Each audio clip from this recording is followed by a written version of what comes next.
everybody. Welcome to La Lista, a LatinX writers podcast. I am your host, Ruben Mendive. Today we have a brand new guest. So I like to start every conversation by having my guests introduce themselves, your name, and how you identify for the people at home. My name is Carlos Cisco, he, him, his, biracial, queer Latinx writer. So I always like to ask my guests, where are you from? So what's the short version? What's the long version? It's sort of like there is no short version of that question for me. I've listened to a few episodes, so I kind of understand what you're unpacking there. But for where I'm from, I was born in Hawaii to parents that loved me very much, but not so much each other. And so when around 5 years old, my parents got divorced, and my mom moved to Honduras initially and took me with her.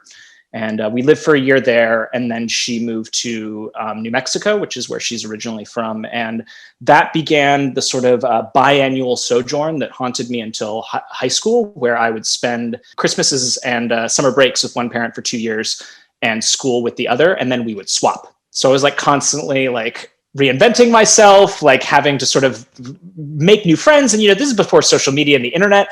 Like I was allowed $10 a month in long distance calls, but if I went over, I would have to pay for it myself out of my, so it was like, it was really hard, like in that, where did I grow up? So it was mostly though between Kailua Kona, Hawaii, and then New Mexico. Started off in Albuquerque, but eventually moved down to Las Cruces. But in terms of the sort of unpacking the, greater Latinx of it all and stuff. So to dispense of it early, when I said I was biracial, my dad is white. He was born in Hawaii to charitably slightly racist older white folks who weren't necessarily happy that he married a brown lady.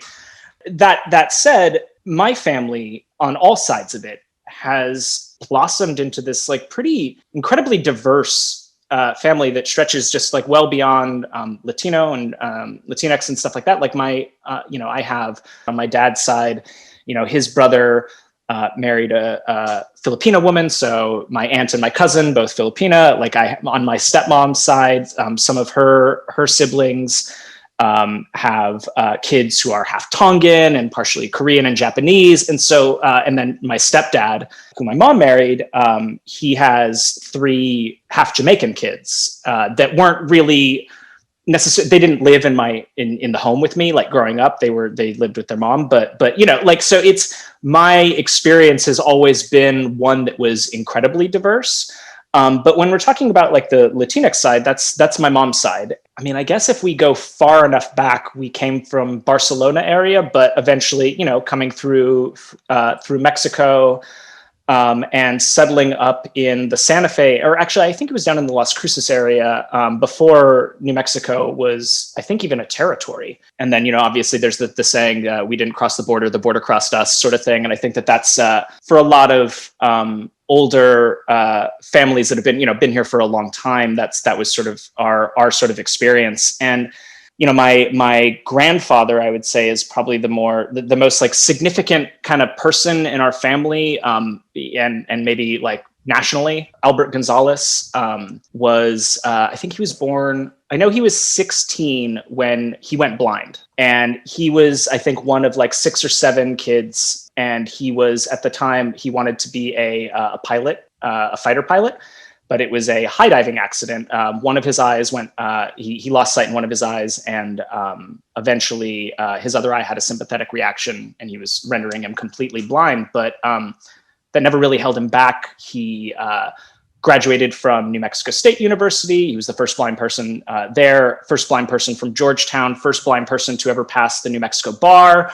Like he was working cases until he was, I think, 88.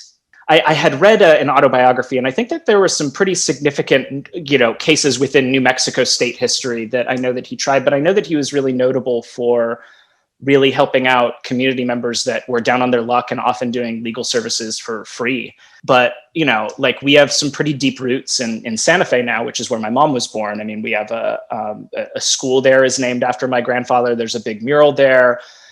before he died, he was a fixture in the legislature. He would always be, you could always see him walking his seeing eye dog down to the rotunda there, which was like a block away from our house. And I mean, this is to say that my mom grew up in the time when being Mexican was not very favorable in New Mexico. And so she didn't speak a lot of Spanish growing up, or wasn't encouraged to. And it's kind of funny that we joke in my mom's side of the family that my stepdad, who's the whitest guy I know, is more fluent than any of us in the family because he works so much in Latin America, South America, and stuff like that, doing educational stuff. My grandfather, comes from the family that kind of worked their way from Barcelona through Mexico, and then my grandmother was Mexican and Taos Pueblo Indian mostly, and so that's sort of the mishmash of my mother's side. And it's kind of an interesting thing that they and I had a kind of a little bit of a row with my mom about this because in northern New Mexico, a lot of the time, and I think it's a bit of a self-loathing thing, they say they're Spanish, not Mexican, which you were living in Mexico, so it's like,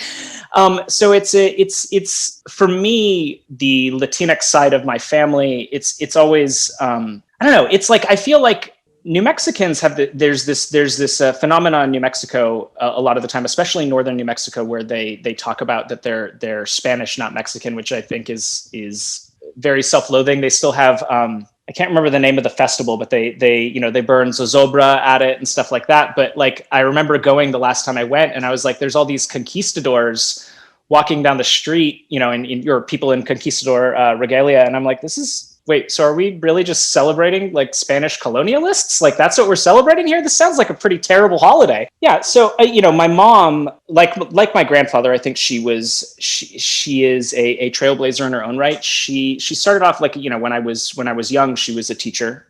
She was the computer teacher at my elementary school. And then, she has steadily over time worked her way up before she retired to being a vice president of a university. So education has always been kind of an ever-present thing in my life. It was never an option to not go to college. Even if they hadn't pressured it always, college was something that always sounded really cool to me, but maybe that's just because I grew up around academics and I was always, there was college students always around. But yeah, so, I mean, that's like roughly the family. I'm an only child of 4 parents, so that comes with its own bit of privilege. I think, I've had a lot of opportunities growing up and especially coming out here that I wouldn't necessarily have had if I didn't have 2 sets of parents and being an only child. I feel very fortunate that, I came out of school without any debt. And I think that, that's not something people readily like to admit, because everyone kind of likes to have the myth of that they sort of made it on their own out here. But like, I would not be where I am now without financial and emotional support from my parents along the way. Even when I was not being probably the kindest that I could have been to them. And so I am curious, like, what was the Hawaii life like? And what was like the New Mexico life like as you were growing up? Well, so it's a interesting thing that will key into something that I'll talk about, post high school and into college. But, Hawaii and New Mexico growing up, both very diverse places, or at least white is not the default. I say to a lot of people that it's like growing up in any like shitty small town, but I can drive like a half an hour at daybreak and then just like go swim with dolphins. That's pretty magical. That's not something I can do anywhere USA, but at the same time, like if I lived in, Podunk, Idaho, and I had a car and a couple $100, I could pick up and leave. In Hawaii, you can't just leave. It really takes some effort. And I think that it's always interesting, like I have people that I've known growing up some who have left and some who have returned and then some who have never left. And there's a stark difference between the people who have like left and come back because they're like, no, Hawaii is the place that I want to be, but I have seen other things. And the people who stayed and sort of never progressed in some ways, that's not everybody. That's not to say that, like everybody who stayed, there's certain mindsets that I think work really well for Hawaii. I'm not one of them. It's too idle. It's too still. And it's like, there's only the service industry and the tourism industry really, so it's like, I guess, I mean, maybe there's some small amount of like super science jobs and stuff like that, in terms of astronomy and things, but that wasn't really my focus. But yeah, like as far as like the arts and stuff go, there wasn't any opportunity there. And so I think it was a place that I was really excited to leave, but I'm always excited to come back to. But then again, I'm also very excited to leave whenever I leave. Like I tell my parents, I can go home for 2 weeks, and they've invited me back during, all of this. And I'm like, guys, I would have to quarantine for 2 weeks and then I would have to leave. Like I can't do more than 2 weeks in Hawaii. It's too stifling. And, New Mexico's interesting. And I guess with Hawaii, I have friends in a community. One of my friends from kindergarten, I still talk with every week. And, one of my best friends from high school, we still play games like multiple times a week online and stuff like that. And so, I think that like I have a lot more roots set in Hawaii. And New Mexico, it felt like I never really got to set those down, because I would always move, or I would return to Hawaii before I had fully kind of like set those roots down. And so going to New Mexico is interesting, because it's like I'm going home to visit mom, but it doesn't ever feel like I'm home there. It feels like I'm always in someone else's home. I enjoy it. I enjoy New Mexico, but I know that like whenever I go there, I'm like, well, this is just family time. Like I'm not, I have a couple friends. None of them live in Santa Fe.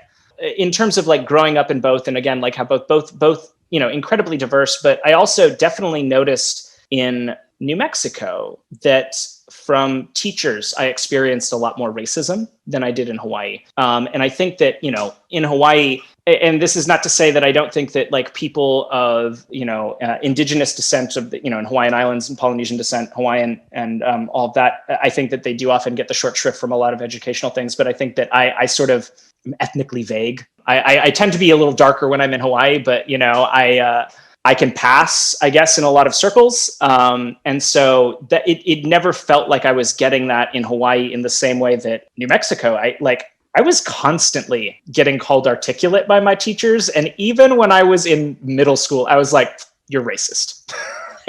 I would say that I really enjoyed my time in Hawaii more. I felt like it was more like my home growing up, and New Mexico felt more like the place that I had to be for a year or 2 years. And so, I'm always curious about the high school years, 14 to 18. I frame it in these questions. Who were you? Who were you pretending to be? And how did other people see you? I think I was like kind of like everyone's shithead little brother in high school, even if I was older than them. I was talking with one of my friends about that. And I mean, I don't know if that's necessarily the perception, but when I think back to myself in high school, I often think of that. I had somewhat of a non-traditional high school experience in that we had a brand new high school put on our island. We had only one on the side that I was on that everyone would go to, and this was the second one. But they'd only taken in one class at a time. So, and I was the second class. And so other than the first year, I was an upperclassman the entire time, technically. But the first year, I was relentlessly bullied. I mean, I didn't cross 5 foot and 100 pounds until my junior year. So I was a diminutive child. I remember there was a classroom where they taught home ec. I was stuffed in a dryer in that one. I am still to this date the only person I know in real life who has received a swirly. So high school wasn't super great at first. I did find my tribe, and that was with the theater kids. But then again, we were never popular, as I think most, unless you're at an art school, I don't think theater kids are popular. Yeah, so I ended up doing a lot of theater. I fell in with the nerdy nerd crowd. Like we played Dungeons & Dragons, we played a lot of other tabletop RPGs, Vampire the Masquerade, Mage, all of those. And it was an interesting sort of kind of mix of people. I mean, and again, very diverse across the spectrum of who the friend group was. But I feel like I had a very permissive high school years in terms of how mixed it was gender-wise. Like there was kind of the flop house. I'm still good friends with my friend Jonah to this day, and his parents were like my alternate parents in Hawaii. I would be there almost every weekend, the whole weekend. It would be tons of us, like 10 of us would flop there on the weekends. Like we'd come home from rehearsal on a Friday night and we'd all go there. And His dad owned like this, he was a fine woodworker, like really wonderful carpenter and stuff like that. And so they had this great wood shop on their property. We'd have these huge bonfires almost every weekend, just because we could. And, where we'd have bonfires on the beach. So, listen, I, again, rag on Hawaii a lot, but a lot of my experience is fucking magical. I think I came out of high school wanting to not be that really nerdy guy. Because in high school, again, like D&D, just like super nerdy, wore all black all the time, and I think I wanted to really reinvent myself outside of that. And I dropped a lot of those vestiges of nerddom, like D&D and comics and stuff like that really made me happy. Like, what did you do after high school? Like, what was the plan? Did things go according to plan? So I really wanted to be an actor. Like I applied to Juilliard and CalArts and all these places and didn't get in. I ended up getting into Southern Oregon University, or as it's lovingly called by pretty much everyone in Hawaii, Eastern Hawaii University, because it offers the Western undergraduate exchange. So great tuition prices there. Went there. A few of my friends from high school also were attending. So I had some links.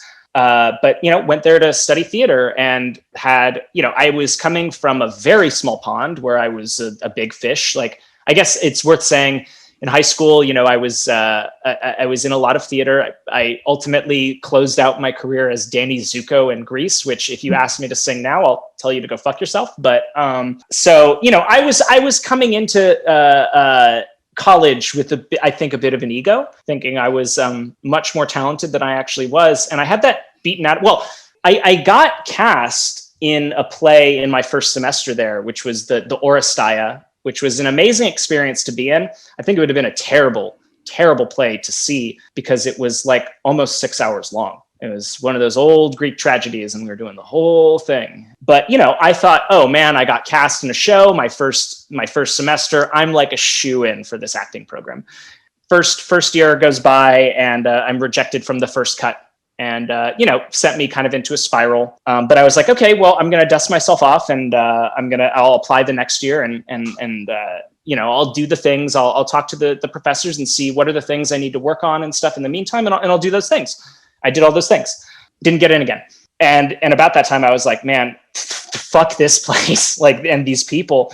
And I was also like realizing like, again, like kind of how subtly racist the institution was there, so it was in that it really crystallized. I was like, honestly, I don't know if I really want to be an actor. And there was a playwriting class. And so I did that and I wrote a play. What I later found out was a very Christian, straight, white, cis theater professor teacher told me not to write coming out stories because they'd all been done, which is something that was repeated to me in grad school. So like kind of the first thing that I really kind of piqued my interest in writing, I was in, so I finished that playwriting class and I was trying to do like my senior thesis project. And what I wanted to do was adapt these excerpts from these two books into theater pieces and act in one and direct in the other. And so I did that and, they were greatly successful. One of them was from Good Omens, the Neil Gaiman piece. And then the other one was Lamb by Christopher Moore. And that theater professor, the one that had, told me not to write coming out stories, like I sat with him after he saw the project and he was like, well, I thought that the direction was really good. I thought the acting was solid. And, you really sort of proved me wrong here. And I think my only real complaint is that as a Christian, I was deeply offended by some of the stuff you were suggesting in Lamb. And then I stopped and I was like, so I did my job right then, right? Like I elicited an emotional reaction. He's like, well, I guess if that's what you were going for, I was like, yeah, that's what I was going for. Like, that's what writing is, and like, so college, yeah, like I think college was really interesting for me, at least those first few years, because they tempered me with rejection very early on. And it's something that if there's anything I carry from that place, it's that I don't handle rejection well in the sense that I'm just going to double down and do the thing that you told me that I couldn't do anyways. But after I graduated from there with like a 2.5 GPA, I didn't really know what to do. And New Mexico had just started the film incentives program, kind of like at the forefront of like all of the state programs that were doing that. And part of that was an educational mandate. part of the mandate was to fund a program that would help create a below the line workforce for these films that are coming in. My mom actually ended up securing that money for, at the time, she was the dean of distance learning, and she ended up starting a film program. Her and Mark Medoff, who is a writer, he won the Tony, and I believe he was nominated for an Oscar for Children of a Lesser God. It's this man in a relationship with a deaf woman. Really, really beautiful tale. He ended up being one of my writing mentors, died recently. So they ended up starting that program, and it was there that I met, because at that point I was still like, I want to be an actor. And so I was in this acting for film class, and the teacher there, we had to write our own monologues. And she's like, Carlos, I'm gonna be honest with you. I don't think you're an actor. I think you're a writer. Like from that day forth, I was still in 2 acting classes at the theater department. I dropped those 2 acting classes and transferred into 2 screenwriting classes and never looked back. That teacher, Amy Lanasa, is now the head of that film program at New Mexico State University. She ended up being the key to getting me into Florida State University, which is where I went to grad school. Listen, I have a lot of friends from that place that have a deep and abiding love for Tallahassee. I am not one of those people. I think it is a virulent trash town. It stank. You couldn't walk outside without getting wet, either from rain or just from the horrible humidity. For about 6 months out of the year, the trees there would put off this thick pollen that you could literally run your fingers on your car, and it just so. Not a fan of Tallahassee at all. I also don't think that that film school, I think they've improved in the last few years, especially since they started doing like an LA mentorship program. But, for me, that school was a lot of really prescriptive direction about how I should write, instead of trying to cultivate the writer that I wanted to be. And that's not something I really, really fully realized until I came out here and was forced to sort of contend with creating a process for my own outside of a classroom setting. But, that's not to say I had some great teachers. I have some great classmates that I still, want to work with and stuff out here. Grad school really taught me that you don't really need to go to grad school or film school. In fact, when people ask me now, I'm like, literally study anything else, because it will be more relevant to anything else that you do out here. I can't count the number of times in rooms that I've been in that something that has nothing to do with my film life came up, but I can't think of anything that I learned in film school that has come up ever in a room. When did all the schooling turned into like, I have to move to LA, and like, what was that process? Well, so I didn't feel ready after New Mexico State. I was basically in film school there. It was film undergrad. I finished it in 2 years, and which was funny because I only had to do my film classes in there, and so I graduated. And I can't remember exactly how, but I somehow graduated with a 4.25 from there. And I was most outstanding graduate. And I was like, well, it's because I didn't have to take any of the bullshit classes. I only took the classes I actually cared about. But I think, I had people telling me, you're ready to go out and do this. I didn't feel ready. I felt like I still needed process. And so I think when I came out to LA, I was calling myself an aspiring writer for the longest time. And then I ended up getting into the NHMC, National Hispanic Media Coalition's television writers program. It was 2012. Because I arrived out here 2011, and I had a great gig house sitting for an actress. So I had the first 6 months in Los Angeles rent free. Yeah, so I think it was after the NHMC that I really started to see the path forward. I think before that, I had done an internship and I had done a bunch of PA stuff, but nothing had really turned up. The assistants at the internship would read my stuff and give me notes. And there was one funny moment in my first intern, it was the unpaid internship that so there was this manager from a prominent company that had come in, and he had spoken via Zoom, not Zoom, but via video call with our business of the business class with an agent who is an alumnus of FSU. And so I recognized him from that, and I introduced myself, and I just talked to them, and he was like, oh, yeah, I guess send me something. And so I sent him 5 things that was a mistake. That was a lesson I learned right then. Don't send more than one thing ever. Just lead with your best. Because he didn't end up reading me, and because my friend worked at that company as an intern at the time, and she told me, she's like, don't email him again. He doesn't want to hear from you. And I was like, oh no. Again, it was, I think, after the NHMC, after I started meeting with executives and having people out in the industry telling me like, no, you're going to get staffed here pretty soon. I think, there were a couple of people who were like, I think you're going to be the first person to get staffed out of our group. Still took about 8 years.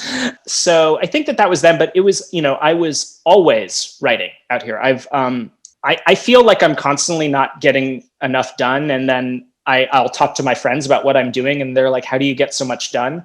And so I feel like for the first few years out here, I was very prolific. I would write my spec every year for the fellowships, and every year I would not really hear much back, or I would get a semifinal, and it was the same thing, and have to spend weeks and weeks and weeks writing those bios and stuff that you can never reuse them for the same application. You have to like write 6 different bios, and so did that. Eventually, got tired of it and stopped applying to those things. And there was a point where I'd started to run out of money. At that point, I wasn't really getting much support from my parents anymore. It's about 5 years out. I really had to kind of look at what I was doing out here and take stock. And at the time, I was talking with my friend Amy at New Mexico State, and she was like, well, I'm going on sabbatical. If you want, you can come here and teach for me. And make some money. You could, live cheaply, And so I left LA.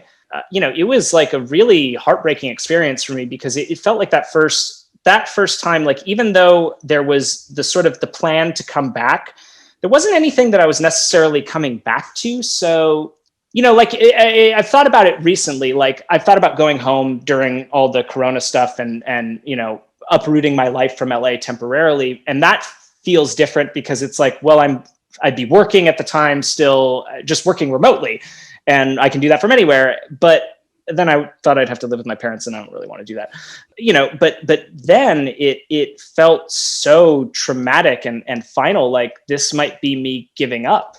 And so as a way to combat that, every couple of weeks, I would have someone appear via video conference to sort of shore up what I didn't know. Because like, I was teaching television writing, I was teaching screenwriting. I was at the time an unproduced writer. I had never been in a room.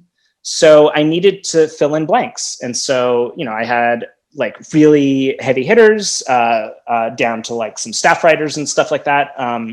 That just to give the kids their experience. It was an interesting semester. Like I think I learned a lot about what I wanted to do and where I wanted to be in this industry. And so when I got back, I really hit the ground running. Like I started mining all my old contacts, just doing that sort of like coffee run of like, hey, I'm alive. I need a job so I can stay that way. And I eventually reconnected with this woman that I knew from my first internship. And it was strangely, at the time, I was also living with the assistant and his husband from my first internship, because I was renting a room in their house. I met with her, and she was like, hey, so I started at this company, Wise Entertainment, and we do this show called East Los High on Hulu. I don't know if you've heard of it. I hadn't. Because I didn't have Hulu, and it was the first original show. It didn't have, I think, the cultural cachet yet that season that it did right before it got canceled. But she was like, our writer's assistant is being promoted to a staff writer, and she's going to need to find a replacement. Let me link you guys up. Omaira Galarza, who like quickly became one of my very best friends, still is. She's now just recently became my neighbor, or I became hers, because I moved into an apartment across from her. She recommended me to Carlos Portugal and got me in the first room on East Los High as a writer's assistant, script coordinator, showrunner's assistant, and PA. During that time, I was really determined not to fall into the trap that I had seen a lot of my friends who had gotten writer's assistant jobs fall into, which was I'm not writing anymore, because I'm just doing this job and it is so damn demanding that I don't have the energy or anything to do it. So I was like, and I don't know if this was the right choice because I burnt myself out in a major way, but and I think that I was not as good at the job as I should or could have been because of it. But I was getting up at 4 to 5 in the morning every morning so that I could write for a couple hours and then go craft service shopping before the room started, and then organizing the room, getting everything ready, and then, doing a full day's work in the room, then processing notes and sending those out. So I was like a 4 to 11 most days. It was rough. The last season on Star Trek that I was on felt so luxurious in comparison. In terms of the office, because on Islos High, we had one room with the writer's table and then another room with a smaller table and a mini fridge. And that was our whole setup. Like no individual writer's offices, none of that. But yeah, it was an incredible experience. The fact that my first job out here, I got to work for a gay LatinX showrunner. Like that's perfect for me. Granted, I was on a high school teen soap about a dance team. I don't know shit about that. And I mean, frankly, I don't know shit about what it's like to be Mexican American in East LA. Like I really don't. But I know what it's like to be a horny teenager, and that show had a mandate dealing with sexual health, which is it's kind of an interesting inception for it. It wasn't underwritten by like Coke or a lot of other corporate sponsors. It was underwritten by like Planned Parenthood and a lot of domestic abuse survivors networks. And so there was a sexual health mandate as part of it. So, in watching it before I got the job, I was like, what is this? Like, why are they being so on the nose about condom use and the APA and the ability to get birth control? And like, once I started working on the show and I found out, I'm like, oh, that's actually kind of beautiful that we had to think of things in such a way that like we're framing these lessons for teens who might not be getting that information at home, and they're getting it from people who are in their 20s but look like their peers. When you get on a show that isn't necessarily in your wheelhouse, you find those things that you really glom onto. And I think that for me, it was really about this side of a show that could be doing active good for a community that I cared about, and that we had gay characters all across the color spectrum of Latinx people. Like it was, there was care in the room for the difference between like in casting a Cuban actor to play a Mexican part versus, an Argentine, and so like, those conversations were happening. And so it was so interesting to me, coming into the industry where I heard so many horror stories about rooms that are primarily straight white cis, where all of this is not, like it's anathema. You don't talk about this stuff, when this was like, we're talking about this stuff every day in that room. And subsequently, when I worked on Teresa, which was it's a reboot. It was a reboot for Stars of the telenovela. Didn't end up going to series. We were just in the pre-room with it. But kind of the same team. Carlos Portugal, Omaira was in there, and then some new people. But same thing. Getting to talk about non-traditional sexual relationships, colorism in our community, and like all these like really cool conversations that really I feel like would not have happened if we had a straight white male showrunner. And so I felt very fortunate. And then I entered a really, really long fallow period, and it was pretty dark for me. Like there were a lot of times when I was kind of skirting on the edge of sanity in a lot of ways, but I ended up and talk about a call out podcast. So I won't say the name because I feel like they're litigious, but I ended up working for one of the named after a large city for-profit film universities in Burbank, and as a front desk receptionist. I think the teachers there are great. They're all industry professionals that are working under terrible conditions where everything is about the bottom line and the dollar. It was like a really, it was a pretty like dark time. Like there was no movement in my career. It just like, I think I had just recently fired my manager, so I felt a little adrift.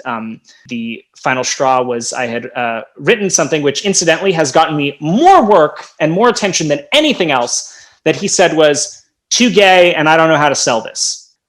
So that ended that. Now I have an amazing manager.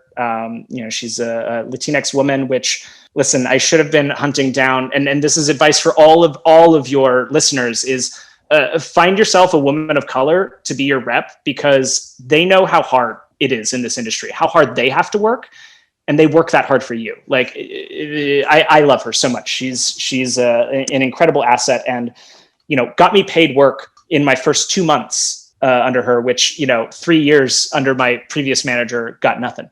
So very grateful for landing with her. There just been a couple of career burns that really were disheartening me, plus compounding just this like dead end job that I truly hated. That's when I started playing D&D again. Contacted the friend I mentioned from kindergarten, the friend from high school, and then a couple of friends from college, and we all started playing online. I mean, it kind of like broke the seal for me, because like I was writing again, like I was creating this, this story. It was for 6 people. It wasn't, like there was not any intended large audience or anything like that, but it was like, it sort of got me out of my head. It started having me do something creative. It gave me something to look forward to every week, because we were playing every week. And, that sort of carried me through for a really long time. And then like there was a strange day where I saw on Twitter that there was a narrative designer opening at Wizards of the Coast. And Wizards of the Coast is the parent company that makes Dungeons and Dragons, and they're up in Seattle. I ended up getting an interview, and the interview went great. Like, it was like, for having no game design experience, but like, the thing was, I think they were trying to reach out to people who had other sort of literary or film experience and stuff like that, because they were trying to diversify. But the interview went great, and then I didn't hear anything back for a good long while. And then I got an email from Michelle Paradise, who I didn't know at the time, and it was like, "Hey, so I'm the new showrunner on Star Trek Discovery. Would you like to apply for a writer's assistant gig?" This doesn't happen. People don't just email out of the blue and offer jobs. And so I ended up taking the interview. She read my sample. The interview was great. Turns out we have a lot of like mutual acquaintances, professional acquaintances and friends. So then I just sort of waited to hear back. And the Monday that I got the rejection from Wizards of the Coast, that Friday, I got the call that I would be starting on Star Trek in like 2 weeks. I started as a writer's assistant on Star Trek Discovery in its 3rd season, which was a really cool season to begin on, because, spoiler alert, at the end of season 2, we jump 930 years into the future, which is 700 something years past the furthest point that we've seen in Star Trek canon. So it was like kind of coming into a new world, sort of a new era for the show, which was exciting to come in, because I love world building. And so there was a lot of potential for that.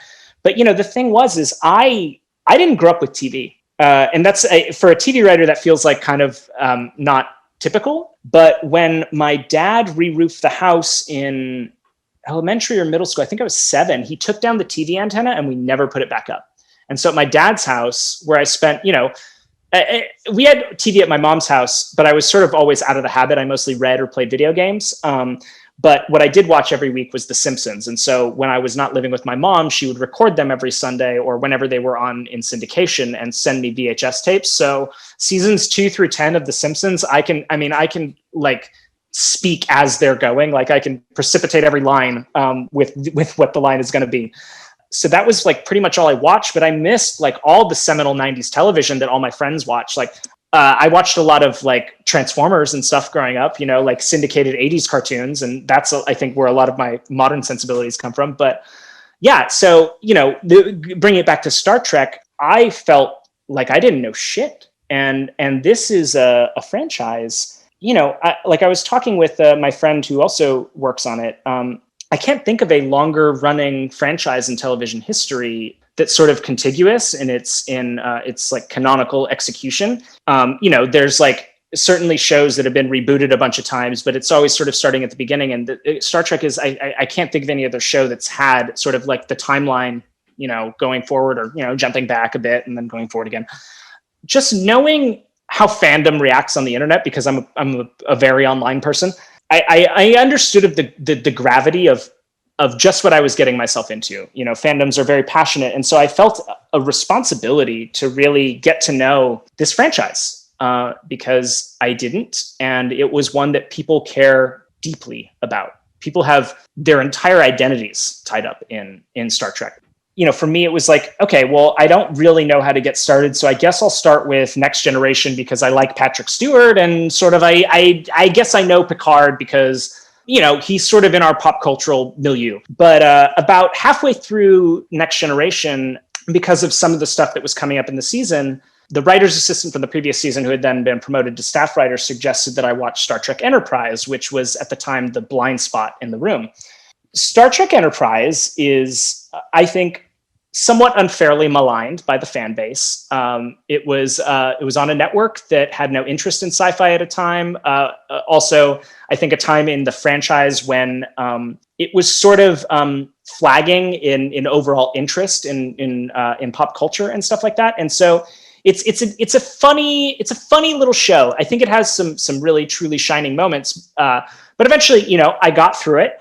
And then I finished up Next Generation. I then moved on to Deep Space Nine, which is now easily in my top 3 favorite shows of all time. Like, I think it's a masterpiece from start to finish. And then I watched about half of Voyager before I burnt out and was like, I can't watch any more Star Trek. I am at Star Trek, 10 to 12, working Star Trek 10 to 12 hours a day, and then just have Star Trek on in the background when I'm not at work. Like, I can't do this to myself anymore. And so that's when I stopped.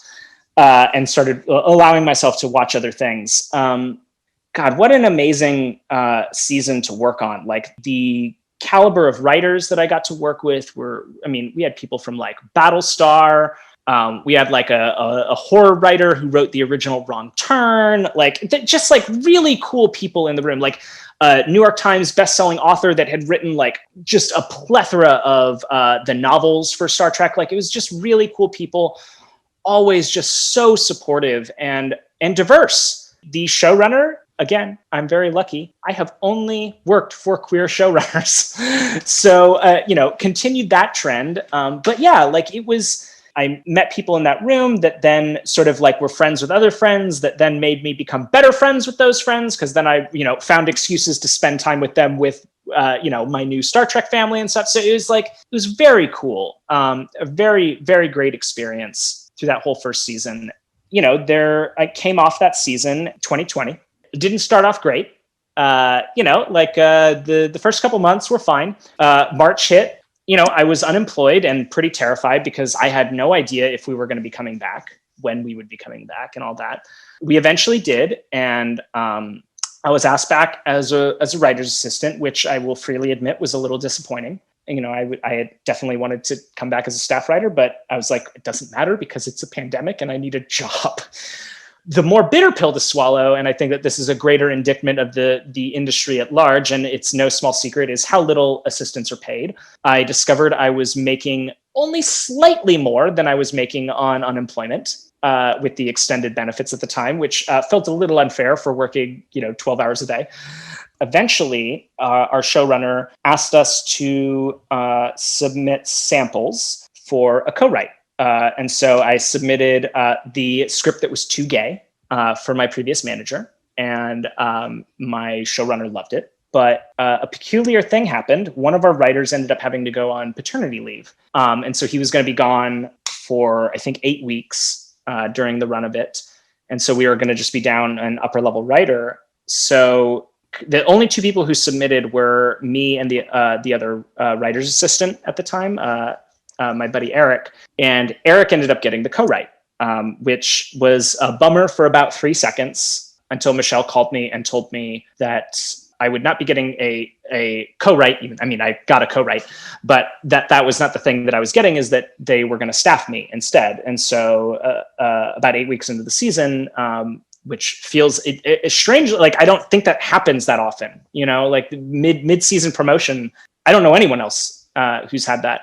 So yeah, it was a very strange thing to kind of change tracks in the middle of it, because being in the room, I feel like no matter what level you're at, is like a constant wheel of anxiety, but the anxiety is different no matter what level you're at. And so like, I sort of had to learn to approach things differently than when I was a writer's assistant. I feel like, as a writer's assistant, I had a little more leeway to say, hey, the problem with that pitch is we've said this on this page, and blah, blah, blah, blah, blah. And, citing very specific reasons why we may be contradicting ourselves in something. And I think that the big lesson for me in being a staff writer, especially being someone who became one of the canon brains, was to learn how to use that as scaffolding as opposed to knocking the pitch, the knees out from under the pitch. And so that was something I think I struggled with a lot at first. And I really credit some of the mentors I had in the room, and Kofel Saunders especially, being frank with me and honest, and being like, this is where I think that you're maybe not succeeding as much as you could, and this is where I think that you're really strong and where you should focus. And so one of the things I really appreciated, and I really elucidated this to Michelle throughout the whole process, was that this was a pretty difficult year for a lot of reasons to be making television. And so being given the opportunity to have a couple flops here and there and have it be a learning experience rather than something that was punitive, I'll always be grateful for. It's like I might have sent a document off to production too soon or something like that. And instead of a slap on the wrist, it's like, well, this is how we need to do things. And this is why. And this is the reasoning behind it. And so, when it gets broken down to you like that, rather than you done fucked up, it's better. And so then we found out that it was not budgetarily feasible to send us to set with the 2 weeks of quarantine, per diem, and meals and all that would come beforehand. Like many of us this year, I had to produce 2 episodes remotely. So I had my Zoom with the director. I had my monitor screen with all my documents, like scripts and email and all that. And then I had a TV above that with a direct feed to the 2 cameras on set. And I was walked around like a head in the jar from Futurama by a PA holding an iPad.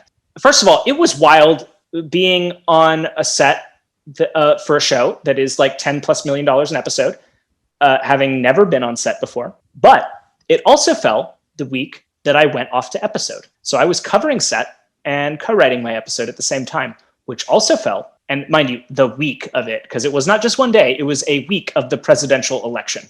I remember at one point I called Anne up, who's, I've said a couple times before, she's our co-EP. I was like, on the verge of tears, saying I hadn't eaten in like I hadn't eaten in a day. I hadn't showered in like 36 hours. And I was like, I felt like I was on the verge of a mental breakdown. And, she really, really talked me off a ledge. Long hours staring into the void of Zoom aside, again, like what an amazing room to be a part of. The new writers some of the new writers that we got, just like such smart people that I've been able to take away so many tools from that, hopefully will serve me next season in the room, or if I'm lucky enough to get in another room in the meantime.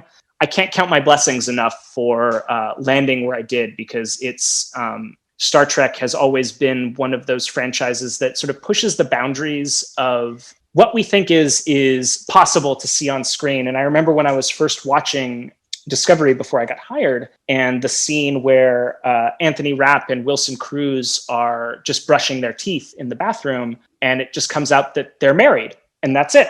And I was like, wait, there's gays in space? There's a Latino gay in space? Like, what? And so, getting to be a part of that. And then this season 3, we have Trek's first trans actor and first non-binary lead. They're so great. Ian and Blue are such incredible actors and such talents, and getting to really drill down on the queer storytelling of found family, those types of things, I think was really, really important to me in that season as an assistant. I'm not joking when I literally would just be like, hey, can we make it gayer? Like I would do that in the room. I sometimes think about like down the line, wherever my career goes, but like my career will have always started with Star Trek, which just, I don't know, like like there's something really cool about that. What are the stories that you like to tell? What are the themes you see coming up repeatedly in your story? Like, well, anytime I try to write something like not genre, it ends up being genre. So I just have given up on writing not genre. So I think that would be kind of the first sort of hallmark. Is I definitely I come from that area. Like a lot of my influences are in old horror and sci-fi, and so I think that that's like where my voice most comfortably lives. When I write features, I typically gravitate towards horror. That's generally my favorite type of movie, like genre, to watch. With TV, I generally, I do very character focused, generally stories about people who are othered or people who have issues with their parents. That's the thing that comes up a lot. A lot of things with people with one arm. I don't know why that's a reoccurring image or theme. It's my bag of trick. What's important in the stories that I like to tell is like I try to create a world that reflects the world that I grew up in, which is one that is sort of effortlessly diverse. I don't think that I have the tools at my disposal to write every character from every ethnicity, but I certainly think that I can jam a pilot out with interesting characters from all walks of life, because I've definitely lived with and around all different types of people. And I want to see that reflected back in the media that I create. It's an interesting thing because I sometimes, like my manager will ask me if I, want to do this, LatinX X thing. And I'm like, I mean, I guess, but like, it honestly won't be my experience, like East Los High, like the stuff that we were talking about in there largely was not my experience growing up. So I think like that's always been a sort of a hard needle for me to thread in my own writing, other than putting characters in there who are Latino or Latinx, and that's just their identity, living their life in the world, responding to the stimulus that I am throwing at them to make them probably sad or mad. For a lot of like Latinx writers that I talk to, it is a journey to like claim that identity, feel comfortable in it. So I'm curious of like what your process has been to like see how you see yourself and how you sort of have chosen to identify. I think it's really come into focus out here, especially in the last couple of years. I know you've talked with a couple guests about the Clubhouse before, which is like a queer Latino writers collective group, whatever we want to call it that day.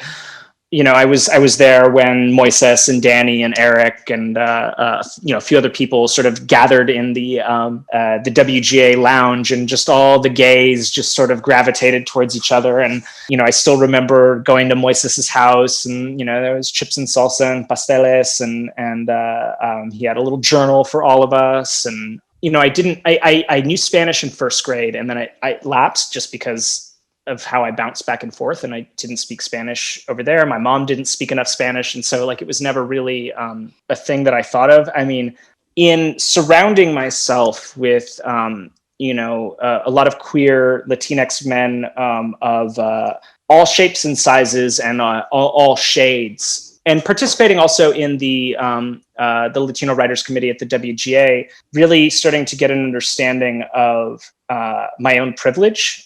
I always like to know who my guests are a fan of. So these could be peers, friends, people you creep on Instagram who don't know who you are. I mentioned them earlier, but Bowie Kim and Erica Lapolte, their writing team, they were on season 3 of Star Trek Discovery, but then they went on to run the Section 31 Michelle Yeoh spinoff. I can't think of 2 people in the industry I want to work with more. 2 coolest people I think I may have ever met in this industry. And I really enjoyed being in the room with them every day.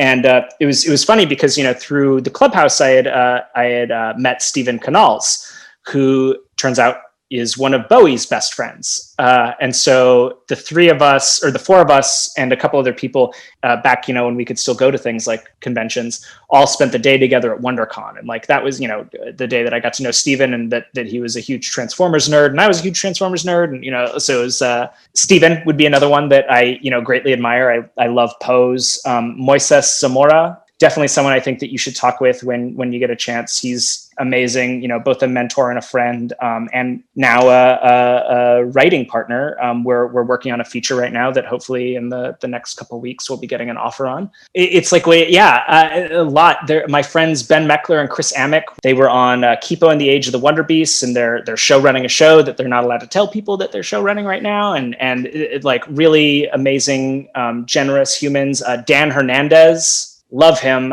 He was on The Tick. He was on One Day at a Time. Super funny, really, really warm, really generous person. I so admire my friend Omira. And I mean, I'm biased because, I owe so much to her career-wise, but I also think she's just so incredibly talented. She has such a strong sense of story and a deep well of experience to draw from that when you initially meet her, you wouldn't necessarily know, but when you start, really getting to dig down deep, you're like, holy shit, you've done some stuff, you've seen some stuff. There's a writer that I've been, I say I'm mentoring, but man, this kid is like blowing up in his own right. Like I'm so proud of him every day, but I think you should definitely keep an eye on Francisco Cabrera Feo. He just came out of undergrad. He got his first writer's assistant gig on Hentified. He got a co-write, and I am so incredibly jealous that all of that happened so fast for him. But I'm so incredibly happy because, for me, it's so important that if someone opens a door for you out here, especially if you are a person of color, a queer person, a woman. You have to kick that door off the hinges for the person, all the people behind you, because man, it should not have taken this long for me. It's I'm going on a decade out here. And I know that for some people that's short, it did not feel short, it was very long and arduous and emotional and grueling. And I know that there is a lot of that still to come in this career, because I think that that's just what this career is. I think that we can all ease the entry into it for each other a little bit. And that, I think, goes a huge way into diversifying the voices that we hear, because there's so many people that just don't see themselves reflected on screen or behind the camera or whatever. And so they just don't see that possibility for themselves. And I think what's the population? We're almost 50% of the population in Los Angeles. We're 17% of the population in the United States. And we account for less than 5% of WGA writers or something like that. So it's pathetic. So yeah, that is to say, I think that those writers, I think are all people to keep an eye on. So where can people follow you on social media? So I have an Instagram. I never update it, so I'm not going to bother. But you can find me on Twitter at Carlos_Cisco, CISCO. That's generally on there, tweeting about role-playing games or Star Trek. And so I like to have my guests help me title the episode. So this is just so people can see the title and they can be like, that person's like me, I should listen to this. So the prompt is a blank Latinx writer, and you can mix the words around. You can put as many as you want, just whatever feels true to you, this conversation, or the type of writing you do. I think I would say a biracial queer genre junkie, Latinx writer would be sort of the appropriate thing. So with that, I want to thank you so much for hopping on the podcast. It was such a fun conversation. I really appreciate it. Yeah, no, this was a blast. Thank you for providing me a platform to apparently call out a bunch of people, I guess. But no, this is fun. It's sort of nice to catalog your career every once in a while and realize that even as long as things may feel like they've taken, I've done a lot more than I may feel like I